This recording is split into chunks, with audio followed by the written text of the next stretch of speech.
हाल ही में नैना का विवाह हुआ था और उसने अपने पति और ससुराल वालों के साथ एक जॉइंट फैमिली में रहना शुरू कर दिया। कुछ दिनों के बाद उसे पता चला कि वह अपनी सास के साथ नहीं रह सकती। नैना की सास रूढ़िवादी थी, जबकि नैना आधुनिक जीवन शैली जीने वाली लड़की। जल्द ही उनके बीच झगड़ा होने लगे।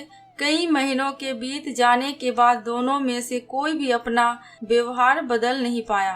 समय के साथ साथ नैना और ज्यादा आक्रामक हो गई और उसे अपने सास से नफरत होना शुरू हो गया। वह सोचने लगी कि कैसे अपनी सास से छुटकारा पाया जाए। एक बार हमेशा की तरह जब उसने अपनी सास से झगड़ा किया और उसके पति ने अपनी मां का साइड लिया, तब नैना गुस्सा हो गई और अपने मायके चली गई। नैना के पिता एक केमिस्ट थे।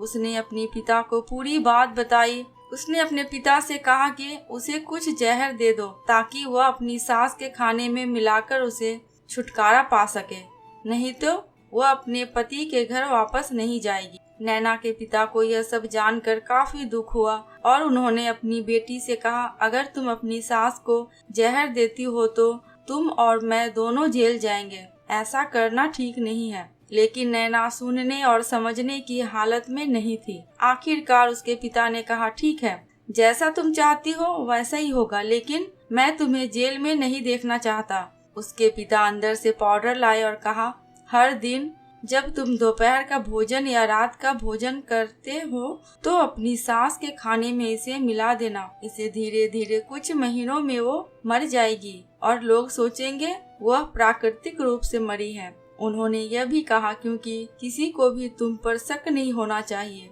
इसलिए आज से तुम अपनी सास के साथ नहीं लड़ोगी, बल्कि तुम उनकी देखभाल करोगी। भले ही वो कुछ भी कहे, तुम गुस्से से बात नहीं करोगी और हमेशा शांत रहोगी।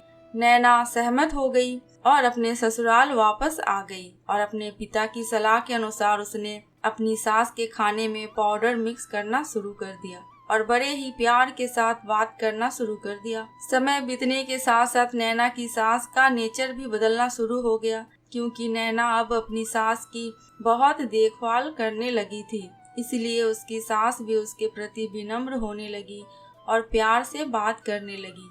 5 महीने बीत गए और नैना खाने में पाउडर मिक्स कर रही थी, लेकिन अब घर का वातावरण बदल गया। कोई झगड़े नहीं थे, दोनों एक दूसरे की तारीफ करते। अब ऐसा लगता था मानो दोनों का रिश्ता माँ बेटी का हो गया। अब नैना को चिंता होने लगी कि पाउडर की वजह से उसकी सास जल्द ही मर सकती है। वह अपने पिता के घर पर गई और उनसे कहा, पिताजी, कृपया मुझे उस जहरीले पाउडर के प्रभाव को ठीक करने के लिए इलाज बताएं। मैं अपनी सास को खोना नहीं चाहती। वह मेरी माँ की तरह है और मैं उनसे बहुत प्यार करती हूँ। उनके पिता मुस्कुराए और कहा, कौन सा जहर? मैंने तुम्हें बस एक स्वीटनर दिया था।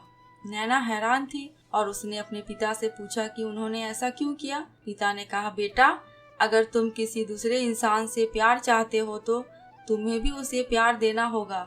रिश्ते एक गाड़ी की तरह होते हैं और हम उन पर लगे पहियों की तरह। जब तक सभी पहिए ठीक से आगे नहीं बढ़ेंगे तब तक गाड़ी ठीक से नहीं चल सकती। इसी बात का एहसास दिलाने के लिए मैंने ऐसा किया और तुम्हें अपनी सास के प्रति नम्र रहने को कहा। तुम्हारी अच्छाई देखकर उन्होंने भी अपने आप को बदला और तुम्हें समझना शुरू किया। तुम दोनों ने एक दूसरे के लिए अपने आप को बदला। यही कारण है कि तुम अपनी सास के लिए आज मेरे पास भागते हुए आई हो। नैना अपने पिता की बात समझ चुकी थी और वो अपने सासू माँ और अपने पति, अपने परिवार के साथ खुशी खुशी रहने लगी थी। दोस्तों, आपको ये कहानी कैसी लगी प्लीज कमेंट करके हमें जरूर बताना। अगर थोड़ी सी भी अच्छी लगी हो तो प्लीज मेरे चैनल को सब्सक्राइब करके मेरी वीडियो को लाइक एंड शेयर कर देना। अंत तक वीडियो में बने रहने के लिए आपका दिल से बहुत बहुत शुक्रिया।